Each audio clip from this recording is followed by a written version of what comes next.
भीमरायाच्या मूळ खुल झालं चौदार तळ दीन दुबळ्यांच्या हक्कासाठी केली समतेची चळवळ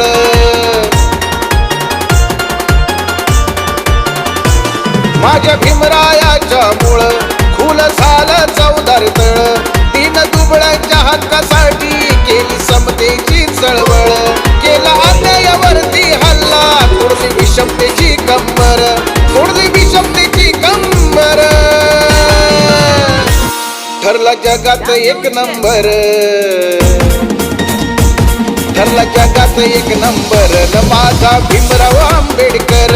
सगळ्या जगात एक नंबर न बाबासाहेब आंबेडकर ज्यानं